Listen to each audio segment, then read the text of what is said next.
ಶಾಂತಿ. ತಾರೀಕು 18/6/2026 ಪ್ರಾತಃ ಮುರಳಿ. ಮಧುರ ಮಕ್ಕಳೇ, ಅತೀಂದ್ರಿಯ ಸುಖದ ಅನುಭವ ಮಾಡಲು ಸದಾ ಇದೇ ಸ್ಮೃತಿಯಲ್ಲಿರಿ, ನಾವು ಯಾರ ಮಕ್ಕಳಾಗಿದ್ದೇವೆ. ಒಂದು ವೇಳೆ ತಂದೆಯನ್ನು ಮರೆತರೆ ಸುಖವು ಮಾಯವಾಗುವುದು. ಪ್ರಶ್ನೆ: ತಂದೆಯನ್ನು ಮಿಲನ ಮಾಡುವ ಸ್ಥಿರವಾದ ಖುಷಿ ಯಾವ ಮಕ್ಕಳಿಗೆ ಇರುತ್ತದೆ? ಉತ್ತರ: ಯಾವ ಮಕ್ಕಳು ಒಬ್ಬರೊಂದಿಗೆ ತಮ್ಮ ಸರ್ವ ಸಂಬಂಧವನ್ನು ಜೋಡಿಸುವರು, ಯಾರು ಒಬ್ಬ ತಂದೆಯ ನೆನಪಿನಲ್ಲಿರುವ ಪರಿಶ್ರಮ ಪಡುವರು, ಯಾವುದೇ ದೇಹದಾರಿಯನ್ನು ನೆನಪು ಮಾಡುವುದಿಲ್ಲವೋ ಅವರಿಗೆ ಸ್ಥಿರವಾದ ಖುಷಿ ಇರುತ್ತದೆ. ಒಂದು ವೇಳೆ ದೇಹದಾರಿಯ ನೆನಪಿದ್ದರೆ ಬಹಳ ಅಳಬೇಕಾಗುವುದು. ವಿಶ್ವದ ಮಾಲೀಕರಾಗುವವರು ಎಂದೂ ಅಳುವುದಿಲ್ಲ. ಗೀತೆ: ಬಾಲ್ಯದ ದಿನಗಳನ್ನು ಮರೆಯಬಾರದು. ಓಂ ಶಾಂತಿ. ತಂದೆಯು ಹೇಳುತ್ತಾರೆ, ಮಧುರ ಮಕ್ಕಳೇ, ನಾವು ಬೇಹದ್ದಿನ ತಂದೆಯ ಮಕ್ಕಳಾಗಿದ್ದೇವೆ ಎಂಬುದನ್ನು ಮರೆಯಬೇಡಿ. ಇದನ್ನು ಮರೆತರೆ ತಮ್ಮನ್ನು ಅಳುವಂತೆ ಮಾಡಿಕೊಳ್ಳುತ್ತೀರಿ. ಈ ಕೊಳಕು ಪ್ರಪಂಚದ ಕಡೆ ಬುದ್ಧಿಯು ಹೊರಟು ಹೋಗುವುದು. ತಂದೆಯ ನೆನಪಿನಲ್ಲಿರುವುದರಿಂದ ಅತೀಂದ್ರಿಯ ಸುಖದ ಭಾಸವಾಗುತ್ತದೆ. ತಂದೆಯನ್ನು ಮರೆತರೆ ಆ ಸುಖವು ಮಾಯವಾಗುವುದು. ಪ್ರತಿ ಗಳಿಗೆ ನೆನಪಿರಬೇಕು, ನಾವು ತಂದೆಯ ಮಕ್ಕಳಾಗಿದ್ದೇವೆ ಎಂದು. ಇಲ್ಲದಿದ್ದರೆ ತಮ್ಮನ್ನು ಅಳುವಂತೆ ಮಾಡಿಕೊಳ್ಳುತ್ತೀರಿ. ಎಲ್ಲರೂ ಭಗವಂತನ ಮಕ್ಕಳಾಗಿದ್ದಾರೆ. ಎಲ್ಲರೂ ಸಹ ಹೇ ತಂದೆಯೇ, ಹೇ ಪರಂಪಿತ ಪರಮಾತ್ಮ, ರಕ್ಷಣೆ ಮಾಡಿ ಎಂದು ಹೇಳುತ್ತಾರೆ. ಆದರೆ ತಂದೆಯ ರಕ್ಷಣೆ ಯಾವಾಗ ಸಿಗುತ್ತದೆ ಎಂಬುದು ಯಾರಿಗೂ ತಿಳಿದಿಲ್ಲ. ತಂದೆಯಿಂದ ನಮಗೆ ಮುಕ್ತಿ, ಜೀವನ್ಮುಕ್ತಿಯು ಯಾವಾಗ ಸಿಗುವುದು ಎಂಬುದನ್ನು ಸಾಧು ಸಂತ ಮೊದಲಾದವರು ಸಹ ತಿಳಿದುಕೊಂಡಿಲ್ಲ. ಏಕೆಂದರೆ ಭಗವಂತನನ್ನು ಕಣಕಣದಲ್ಲಿದ್ದಾರೆ ಎಂದು ಹೇಳಿಬಿಟ್ಟಿದ್ದಾರೆ. ಈಗ ನೀವು ಮಕ್ಕಳು ಬೇಹದ್ದಿನ ತಂದೆಯನ್ನು ತಿಳಿದುಕೊಂಡಿದ್ದೀರಿ. ಅವರು ಪ್ರಿಯಾತಿ ಪ್ರಿಯ ತಂದೆಯಾಗಿದ್ದಾರೆ. ಅವರಿಗಿಂತ ಪ್ರಿಯವಾದ ವಸ್ತು ಇನ್ಯಾವುದೂ ಇಲ್ಲ. ಇಂತಹ ತಂದೆಯನ್ನು ತಿಳಿದುಕೊಳ್ಳದೆ ಇರುವುದು ಬಹಳ ದೊಡ್ಡ ತಪ್ಪಾಗಿದೆ. ಶಿವ ಜಯಂತಿಯನ್ನು ಏಕೆ ಆಚರಿಸುತ್ತಾರೆ? ಅವರು ಯಾರು? ಇದನ್ನು ಯಾರು ತಿಳಿದುಕೊಂಡಿಲ್ಲ. ತಂದೆಯು ಹೇಳುತ್ತಾರೆ, ನೀವು ಎಷ್ಟು ಬುದ್ಧಿಹೀನರಾಗಿ ಬಿಟ್ಟಿದ್ದೀರಿ. ಮಾಯಾ ರಾವಣನು ನಿಮ್ಮನ್ನು ಹೇಗೆ ಮಾಡಿಬಿಟ್ಟಿದ್ದಾನೆ. ಈಗ ನೀವು ಮಕ್ಕಳಿಗೆ ತಿಳಿದಿದೆ, ಇದು ನಮ್ಮ ಜನ್ಮಭೂಮಿಯಾಗಿದೆ. ನಾನು ಪ್ರತಿ 5,000 ವರ್ಷಗಳ ನಂತರ ಬರುತ್ತೇನೆ. ಮನುಷ್ಯರು 40,000 ವರ್ಷಗಳ ನಂತರ ಯಾವಾಗ ಈ ಕಲಿಯುಗವು ಮುಗಿಯುವುದೋ ಆಗ ಬರುತ್ತಾರೆಂದು ಹೇಳುತ್ತಾರೆ. ತ್ರಿಮೂರ್ತಿಯ ಚಿತ್ರವನ್ನು ತೋರಿಸಲಾಗುತ್ತದೆ. ತ್ರಿಮೂರ್ತಿ ಮಾರ್ಗ ಎಂಬ ಹೆಸರನ್ನು ಇಟ್ಟಿದ್ದಾರೆ. ಆದರೆ ತ್ರಿಮೂರ್ತಿ ಬ್ರಹ್ಮ ವಿಷ್ಣು ಶಂಕರರನ್ನು ಯಾರು ತಿಳಿದುಕೊಂಡಿಲ್ಲ. ಬ್ರಹ್ಮನು ಏನು ಮಾಡಿ ಹೋದರು? ವಿಷ್ಣು ಮತ್ತು ಶಂಕರರು ಏನು ಮಾಡುತ್ತಾರೆ, ಎಲ್ಲಿರುತ್ತಾರೆ, ಏನನ್ನೂ ತಿಳಿದುಕೊಂಡಿಲ್ಲ. ಸಂಪೂರ್ಣ ಘೋರ ಅಂಧಕಾರದಲ್ಲಿದ್ದಾರೆ. ತಂದೆಯು ರಚಯಿತನಾಗಿದ್ದಾರೆ. ಅವರದು ಇದು ಎಷ್ಟು ದೊಡ್ಡ ರಚನೆಯಾಗಿದೆ, ಎಷ್ಟು ದೊಡ್ಡ ಬೇಹದ್ದಿನ ನಾಟಕವಾಗಿದೆ. ಇದರಲ್ಲಿ ಬೇಹದ್ದಿನ ಮನುಷ್ಯರಿರುತ್ತಾರೆ. ಇಂದಿಗೆ 5,000 ವರ್ಷಗಳ ಮೊದಲು ಯಾವಾಗ ಸತ್ಯಯುಗವಿತ್ತು, ಭಾರತದಲ್ಲಿ ಲಕ್ಷ್ಮೀನಾರಾಯಣರ ರಾಜ್ಯವಿತ್ತು, ಆಗ ಮತ್ಯಾವುದೇ ರಾಜ್ಯವಿರಲಿಲ್ಲ. ಭಗವತಿ ಶ್ರೀಲಕ್ಷ್ಮಿ ಭಗವಾನ್ ಎಂದು ಶ್ರೀನಾರಾಯಣನಿಗೆ ಹೇಳಲಾಗುತ್ತದೆ. ರಾಮ ಸೀತೆಗೂ ಸಹ ಭಗವಾನ್ ರಾಮ ಭಗವತಿ ಸೀತೆ ಎಂದು ಹೇಳುತ್ತಾರೆ. ಈ ಭಗವಾನ್ ನಾರಾಯಣ ಭಗವತಿ ಲಕ್ಷ್ಮಿ ಎಲ್ಲಿಂದ ಬಂದರು? ರಾಜ್ಯ ಮಾಡಿ ಹೋಗಿದ್ದಾರೆ. ಆದರೆ ಅವರ ಜೀವನ ಚರಿತ್ರೆಯನ್ನು ಒಬ್ಬರು ತಿಳಿದುಕೊಂಡಿಲ್ಲ. ಕೇವಲ ಹೇ ಭಗವಂತ, ದುಃಖಹರ್ತ ಸುಖಕರ್ತ ಎಂದು ಹಾಡುತ್ತಿರುತ್ತಾರೆ. ಆದರೆ ಅವರು ಹೇಗೆ ದುಃಖಹರ್ತ ಸುಖಕರ್ತನಾಗಿದ್ದಾರೆ ಎಂಬುದು ಯಾರ ಬುದ್ಧಿಯಲ್ಲಿಯೂ ಬರುವುದಿಲ್ಲ. ಅವರು ಎಲ್ಲರಿಗೂ ಯಾವ ಸುಖವನ್ನು ಕೊಟ್ಟರು? ಯಾವಾಗ ಎಲ್ಲರ ದುಃಖವನ್ನು ದೂರ ಮಾಡಿದರು? ಏನನ್ನೂ ತಿಳಿದುಕೊಂಡಿಲ್ಲ. ನೀವು ಮಕ್ಕಳು ಈಗ ಭಗವತಿ ಲಕ್ಷ್ಮಿ ಭಗವಾನ್ ನಾರಾಯಣರಾಗಲು ಇಲ್ಲಿ ರಾಜಯೋಗವನ್ನು ಕಲಿಯುತ್ತಿದ್ದೀರಿ. ನಿಮಗೆ ತಿಳಿದಿದೆ, ಭಗವತಿ ಸೀತೆ ಭಗವಾನ್ ರಾಮನು ಆಗಬೇಕಾಗಿದೆ. ಸತ್ಯಯುಗದಲ್ಲಿ 8 ಜನ್ಮಗಳನ್ನು ಪೂರ್ಣ ಮಾಡಿ ನಂತರ ರಾಮ ಸೀತೆಯ ರಾಜ್ಯದಲ್ಲಿ ಬರುವವರಿದ್ದೀರಿ. ನೀವಿಲ್ಲಿ 21 ಜನ್ಮಗಳಿಗಾಗಿ ಬೇಹದ್ದಿನ ರಾಜ್ಯವನ್ನು ಸ್ಥಾಪನೆ ಮಾಡುತ್ತಿದ್ದೀರಿ. ನೀವು ಭಗವತಿ ಭಗವಾನ್ ಸ್ವರ್ಗದ ಮಾಲೀಕರಾಗುತ್ತಿದ್ದೀರಿ. ಸ್ವರ್ಗವೆಂದರೆ ಯಾವುದೇ ಆಕಾಶದಲ್ಲಿಲ್ಲ, ಇದು ಸಹ ಯಾರಿಗೂ ತಿಳಿದಿಲ್ಲ. ಸಂಪೂರ್ಣ ತುಚ್ಛ ಬುದ್ಧಿಯವರಾಗಿದ್ದಾರೆ. ಇಂತಹವರು ಸ್ವರ್ಗಕ್ಕೆ ಹೋದರೆಂದು ಹೇಳುತ್ತಾರೆ, ಆದರೆ ತಿಳಿದುಕೊಳ್ಳುವುದೇನೂ ಇಲ್ಲ. ಒಳ್ಳೆಯದು. ಕ್ರಿಶ್ಚಿಯನ್ನರು, ಬೌದ್ಧರೆಲ್ಲರೂ ಸ್ವರ್ಗಕ್ಕೆ ಹೋಗುವರೇ? ಅವರು ಕೊನೆಯಲ್ಲಿ ಬಂದು ತಮ್ಮ ಧರ್ಮ ಸ್ಥಾಪನೆ ಮಾಡುತ್ತಾರೆ. ಅಂದ ಮೇಲೆ ಅವರು ಸ್ವರ್ಗದಲ್ಲಿ ಬರಲು ಹೇಗೆ ಸಾಧ್ಯ? ಯಾವುದಕ್ಕೆ ಸ್ವರ್ಗವೆಂದು ಹೇಳಲಾಗುತ್ತದೆ ಎಂಬುದು ಸಹ ಅವರಿಗೆ ತಿಳಿದಿಲ್ಲ. ಸನ್ಯಾಸಿಗಳು ಜ್ಯೋತಿಯು ಜ್ಯೋತಿಯಲ್ಲಿ ಸಮಾವೇಶವಾಯಿತು ಎಂದು ಹೇಳುತ್ತಾರೆ. ಇನ್ನು ಕೆಲವರು ನಿರ್ವಾಣಧಾಮಕ್ಕೆ ಹೋದರೆಂದು ಹೇಳುತ್ತಾರೆ. ನಿರ್ವಾಣದಲ್ಲಿಯೂ ಲೋಕವಿದೆ ಅಲ್ಲವೇ? ಅದಂತೂ ನಿವಾಸ ಸ್ಥಾನವಾಗಿದೆ. ಜ್ಯೋತಿಯು ಜ್ಯೋತಿಯಲ್ಲಿ ಲೀನವಾಗುವ ಮಾತಿಲ್ಲ. ಜ್ಯೋತಿಯಲ್ಲಿ ಸೇರಿ ಹೋಗುವಂತಿದ್ದರೆ ಮತ್ತೆ ಆತ್ಮವೇ ಸಮಾಪ್ತಿಯಾಗಿ ಬಿಡುವುದು ಮತ್ತು ಆಟವೇ ಮುಕ್ತಾಯವಾಗುತ್ತದೆ. ಈ ಡ್ರಾಮಾದಿಂದ ಯಾವುದೇ ಆತ್ಮನು ಮುಕ್ತನಾಗಲು ಸಾಧ್ಯವಿಲ್ಲ. ಯಾರೂ ಸಹ ಮೋಕ್ಷವನ್ನು ಪಡೆಯಲು ಸಾಧ್ಯವಿಲ್ಲ. ಗೀತೆಯ ಅರ್ಥವನ್ನು ಸಹ ಯಾರೂ ತಿಳಿದುಕೊಳ್ಳುವುದಿಲ್ಲ. ಜೀವನ್ಮುಕ್ತಿಯ ಅರ್ಥವಾಗಲಿ ಆತ್ಮ ಪರಮಾತ್ಮನ ಅರ್ಥವಾಗಲಿ ತಿಳಿದುಕೊಂಡಿಲ್ಲ. ತಂದೆಯು ಹೇಳುತ್ತಾರೆ, ನಿಮ್ಮ ಚೆಹರೆಯಂತೂ ಮನುಷ್ಯರದಾಗಿದೆ. ಈ ದೇವತೆಗಳದ್ದು ಆಗಿತ್ತು. ಸತ್ಯಯುಗದ ಆದಿಯಲ್ಲಿ ದೇವತೆಗಳಿದ್ದರು. ಅವರ ರಾಜ್ಯವು 2,500 ವರ್ಷಗಳು ನಡೆಯಿತು. ಉಳಿದ 2,500 ವರ್ಷಗಳಲ್ಲಿ ಮತ್ತೆಲ್ಲಾ ಧರ್ಮದವರು ಬರುತ್ತಾರೆ. ಮನುಷ್ಯರು 5,000 ವರ್ಷಗಳ ಬದಲು ಕಲ್ಪವೃಕ್ಷದ ಆಯಸ್ಸು ಲಕ್ಷಾಂತರ ವರ್ಷಗಳೆಂದು ಹೇಳುತ್ತಾರೆ. ಆದರೆ ನಿಮ್ಮ ಮಾತನ್ನು ತಿಳಿದುಕೊಳ್ಳುವುದಕ್ಕಾದರೂ ಬರುವುದಿಲ್ಲ. ಯಾರು ಕಲ್ಪದ ಮೊದಲು ಬಂದು ತಿಳಿದುಕೊಂಡಿದ್ದರೋ ಅವರೇ ಬರುತ್ತಾರೆ. ಮೊದಲು ತಿಳಿಸಬೇಕು, ಇದು ಸೀಮಿತವಾದ ಸನ್ಯಾಸವಾಗಿದೆ. ಸನ್ಯಾಸಿಗಳು ಮನೆ ಮಠವನ್ನು ಬಿಟ್ಟು ಹೋಗಿ ಕಾಡಿನಲ್ಲಿರುತ್ತಾರೆ. ಮೊದಲಿಗೆ ಅವರು ಸತೋಪ್ರಧಾನರಾಗಿದ್ದರು, ಈಗ ತಮೋಪ್ರಧಾನರಾಗಿದ್ದಾರೆ. ಆದ್ದರಿಂದ ಕಾಡಿನಿಂದ ಮರಳಿ ಬಂದು ದೊಡ್ಡ ದೊಡ್ಡ ಮಹಲುಗಳನ್ನು ಕಟ್ಟಿಸಿದ್ದಾರೆ. ಈ ಸನ್ಯಾಸಿಗಳು ಸಹ ಪವಿತ್ರತೆಯ ಆಧಾರದ ಮೇಲೆ ಭಾರತವನ್ನು ಸ್ವಲ್ಪ ಶೀತಲ ಮಾಡಿದ್ದಾರೆ, ಭಾರತದ ಸೇವೆ ಮಾಡಿದ್ದಾರೆ. ಆ ಸನ್ಯಾಸ ಧರ್ಮವೇ ಇರದಿದ್ದರೆ ಭಾರತವು ಒಮ್ಮೆಲೆ ವಿಕಾರಗಳಲ್ಲಿ ಸುಟ್ಟು ಹೋಗುತ್ತಿತ್ತು, ಪತಿತವಾಗಿ ಬಿಡುತ್ತಿತ್ತು. ಇದು ಸಹ ಡ್ರಾಮಾದಲ್ಲಿ ಮಾಡಲ್ಪಟ್ಟಿದೆ. ಅವರಲ್ಲಿ ಮೊದಲು ಪವಿತ್ರತೆಯ ಶಕ್ತಿ ಇತ್ತು, ಆದ್ದರಿಂದ ಭಾರತವನ್ನು ಸ್ವಲ್ಪ ಶೀತಲಗೊಳಿಸಿದ್ದಾರೆ. ಈ ದೇವತೆಗಳ ರಾಜ್ಯವಿದ್ದಾಗ ಭಾರತವು ಎಷ್ಟೊಂದು ಸಾಹುಕಾರನಾಗಿತ್ತು. ಇವರ ಎಷ್ಟು ದೊಡ್ಡ ದೊಡ್ಡ ವಜ್ರ ವೈಡೂರ್ಯಗಳ ಮಹಲುಗಳಿತ್ತು. ಅವೆಲ್ಲವೂ ಎಲ್ಲಿ ಹೋದವು? ಎಲ್ಲವೂ ಕೆಳಗೆ ಹೊರಟು ಹೋಯಿತು. ಲಂಕೆ ಮತ್ತು ದ್ವಾರಿಕೆಯು ಸಮುದ್ರದ ಕೆಳಗೆ ಹೊರಟು ಹೋಯಿತೆಂದು ಹೇಳುತ್ತಾರೆ. ಈಗಂತೂ ಇಲ್ಲ. ಚಿನ್ನದ ಮಹಲು ಇತ್ಯಾದಿ ಇತ್ತಲ್ಲವೇ? ಯಾವಾಗ ಮಂದಿರಗಳಲ್ಲಿಯೇ ವಜ್ರ ವೈಡೂರ್ಯಗಳನ್ನು ಅಲಂಕರಿಸುತ್ತಾರೆ, ಅಂದ ಮೇಲೆ ಅಲ್ಲಿ ಏನು ತಾನೇ ಇರುವುದಿಲ್ಲ? ನೀವು ಮಕ್ಕಳಿಗೆ ಎಷ್ಟೊಂದು ಖುಷಿ ಇರಬೇಕು. ತಂದೆಯು ಪುನಃ ಬಂದಿದ್ದಾರೆ, ತಂದೆಯನ್ನು ನೆನಪು ಮಾಡಿ ಎಂದು ಹೇಳುತ್ತಾರೆ. ಒಬ್ಬರನ್ನೇ ನೆನಪು ಮಾಡಬೇಕಾಗಿದೆ. ಅದರಿಂದ ವಿಕರ್ಮಗಳು ವಿನಾಶವಾಗುತ್ತವೆ. ಆದರೆ ಅವರನ್ನು ಮರೆತು ಹೋಗುತ್ತೀರಿ ಮತ್ತು ದೇಹದಾರಿಯ ನೆನಪು ಬಂದು ಬಿಡುತ್ತದೆ. ದೇಹದಾರಿಗಳ ನೆನಪಿನಿಂದ ಏನೂ ಲಾಭವಿಲ್ಲ. ತಂದೆಯು ಹೇಳುತ್ತಾರೆ, ನನ್ನೊಬ್ಬನನ್ನೇ ನೆನಪು ಮಾಡಿರಿ, ಯಾವುದೇ ದೇಹದಾರಿಯನ್ನು ನೆನಪು ಮಾಡಬೇಡಿ. ತಾಯಿ ಸತ್ತರೂ ಸಹ ಹಲ್ವಾ ತಿನ್ನಿರಿ. ಒಬ್ಬ ತಂದೆಯ ನೆನಪಿನಿಂದಲೇ ಸಂಪಾದನೆಯಾಗುವುದು. ನಾವು ಶಿವ ತಂದೆಯ ಮಕ್ಕಳಾಗಿದ್ದೇವೆ. ಅವರಿಂದ ಆಸ್ತಿಯನ್ನು ಪಡೆದುಕೊಳ್ಳಬೇಕು. ಈ ಸಮಯದಲ್ಲಿ ತಂದೆಯನ್ನು ನೆನಪು ಮಾಡದಿದ್ದರೆ ನಂತರ ಬಹಳ ಪಶ್ಚಾತ್ತಾಪ ಪಡಬೇಕಾಗುವುದು, ಅಳಬೇಕಾಗುವುದು.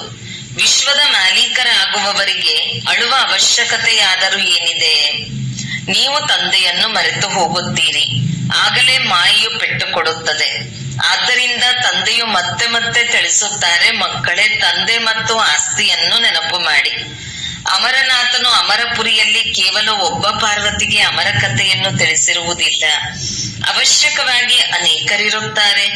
ಯಾರೆಲ್ಲ ಮನುಷ್ಯ ಮಾತ್ರವಿದ್ದಾರೆಯೋ ಎಲ್ಲರಿಗೂ ತಂದೆಯು ತಿಳಿಸುತ್ತಾರೆ, ಈಗ ಪತೀತರಾಗಬೇಡಿ, ಈ ಅಂತಿಮ ಜನ್ಮ ಪವಿತ್ರವಾಗಿರಿ.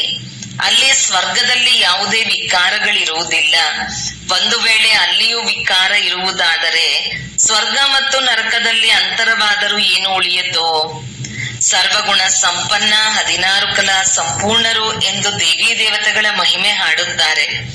ಭಗವಂತನು ಬಂದು ಭಗವಾನ್ ಭಗವತಿಯನ್ನಾಗಿ ಮಾಡುತ್ತಾರೆ.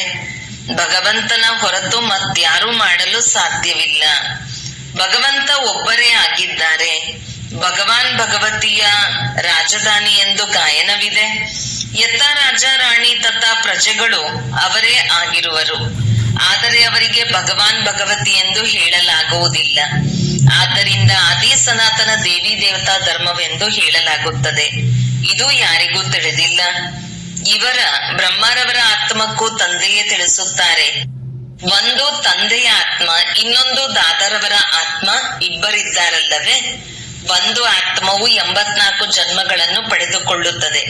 ಇನ್ನೊಂದು ಆತ್ಮವು ಪುನರ್ಜನ್ಮ ರಹಿತ ಆಗಿದ್ದಾರೆ. ತಂದೆ ಎಂದು ಪುನರ್ಜನ್ಮವನ್ನು ಪಡೆದುಕೊಳ್ಳುವುದಿಲ್ಲ. ಒಂದೇ ಬಾರಿ ಬಂದು ಇಡೀ ವಿಶ್ವವನ್ನು ಪವಿತ್ರವನ್ನಾಗಿ ಮಾಡಲು ನಮಗೆ ರಾಜಯೋಗವನ್ನು ಕಲಿಸುತ್ತಾರೆ. ತಂದೆಯು ನಿಮಗೆ ತಿಳಿಸುತ್ತಾರೆ, ನಾನು ಇವರಲ್ಲಿ ಪ್ರವೇಶ ಮಾಡಿದ್ದೇನೆ. ಇವರು 84 ಜನ್ಮಗಳನ್ನು ಭೋಗಿಸಿ ಬಂದಿದ್ದಾರೆ. ಈಗ ಇವರದು ಬಹಳ ಜನ್ಮಗಳ ಅಂತಿಮ ಜನ್ಮವಾಗಿದೆ. ನಾನು ನಿರಾಕಾರನಾಗಿದ್ದೇನೆ ಅಂದ ಮೇಲೆ ಮಕ್ಕಳಿಗೆ ಹೇಗೆ ಬಂದು ರಾಜಯೋಗವನ್ನು ಕಲಿಸಲಿ? ಪ್ರೇರಣೆಯಿಂದ ಏನು ನಡೆಯುವುದಿಲ್ಲ. ಕೃಷ್ಣ ಭಗವಾನ್ ವಾಚ ಅಂತೂ ಇರಲು ಸಾಧ್ಯವಿಲ್ಲ. ಅವರು ಹೇಗೆ ಬರಲು ಸಾಧ್ಯ? ಕೃಷ್ಣನು ಸತ್ಯಯುಗದ ಮೊದಲನೇ ರಾಜಕುಮಾರ. 16 ಕಲಾ ಸಂಪೂರ್ಣ. ನಂತರ ತ್ರೇತಾದಲ್ಲಿ 14 ಕಲಾ ಸಂಪೂರ್ಣರಿರುತ್ತಾರೆ. ಅಂದ ಮೇಲೆ ಕೃಷ್ಣನನ್ನು ದ್ವಾಪರದಲ್ಲಿ ಏಕೆ ತೆಗೆದುಕೊಂಡು ಹೋಗಿದ್ದಾರೆ? ಕೃಷ್ಣನಂತೂ ಮೊದಲು ಬರಬೇಕಲ್ಲವೇ? ತಂದೆಯು ತಿಳಿಸುತ್ತಾರೆ, ಮೊದಲು ತಂದೆಯನ್ನು ನೆನಪು ಮಾಡಿ. ಇಲ್ಲದಿದ್ದರೆ ಮಾಯೆಯು ಒಮ್ಮೆಲೆ ಪೆಟ್ಟು ಕೊಡುವುದು. ಒಂದು ಮುಟ್ಟಿದರೆ ಮುನಿ ಎಂಬ ಗಿಡವು ಇರುತ್ತದೆ. ಕೈ ಹಾಕಿದರೆ ಸಾಕು, ಅದು ಮುದುಡಿಕೊಳ್ಳುತ್ತದೆ. ತಂದೆಯನ್ನು ನೆನಪು ಮಾಡದಿದ್ದರೆ ನಿಮ್ಮದು ಸಹ ಇದೇ ಸ್ಥಿತಿಯಾಗುತ್ತದೆ ಮತ್ತು ಸಮಾಪ್ತಿಯಾಗುವಿರಿ. ಗೀತೆಯಲ್ಲಿಯೂ ಕೇಳಿದಿರಿ, ಬಾಲ್ಯದ ದಿನಗಳನ್ನು ಮರೆಯಬಾರದು. ತಂದೆಯನ್ನು ಮರೆತರೆ ಎಲ್ಲಾದರೂ ಒಂದು ಕಡೆ ಪೆಟ್ಟು ಬೀಳುತ್ತದೆ. ತಂದೆಯು ಹೇಳುತ್ತಾರೆ, ನೀವು ನನ್ನ ಮಕ್ಕಳಲ್ಲವೇ? ಈ ಶರೀರವಂತೂ ವಿಕಾರದಿಂದ ಜನಿಸಿದೆ. ಅವರು ಇವರ ಲೌಕಿಕ ತಂದೆ ತಾಯಿಯಾಗಿದ್ದಾರೆ.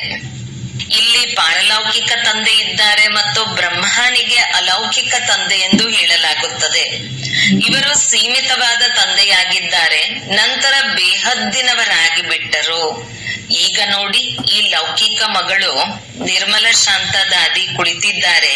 ಇವರಿಗೆ ಲೌಕಿಕ ತಂದೆಯೂ ಆಗಿದ್ದಾರೆ, ಅಲೌಕಿಕ ತಂದೆಯೂ ಆಗಿದ್ದಾರೆ, ಪಾರಲೌಕಿಕ ತಂದೆಯೂ ಇದ್ದಾರೆ. ಬಾಕಿ ಶಿವ ತಂದೆಗೆ ಸಹೋದರ ಸಹೋದರಿಯರಿಲ್ಲ. ಲೌಕಿಕ ಸಹೋದರ ಸಹೋದರಿಯರಾಗಲಿ ಅಲೌಕಿಕ ಮತ್ತು ಪಾರಲೌಕಿಕವಾಗಿ ಯಾರು ಇಲ್ಲ. ಎಷ್ಟೊಂದು ಅಂತರವಿದೆ. ಒಬ್ಬ ತಂದೆಯ ಮಕ್ಕಳಾಗುವುದು ಚಿಕ್ಕಮ್ಮನ ಮನೆಯಂತಲ್ಲ. ಇಂತಹ ತಂದೆಯೊಂದಿಗೆ ಸಂಬಂಧವನ್ನು ಜೋಡಿಸಬೇಕು. ಸಮಯ ಹಿಡಿಸುತ್ತದೆ. ಶಿವ ತಂದೆಯ ನೆನಪಿನಲ್ಲಿರುವುದು ದೊಡ್ಡ ಪರಿಶ್ರಮವಾಗಿದೆ. ಕೆಲವರು 50 ವರ್ಷಗಳಿಂದ ಇರುವವರು ಸಹ ಇಡೀ ದಿನ ಶಿವ ತಂದೆಯನ್ನು ನೆನಪು ಮಾಡುವುದಿಲ್ಲ.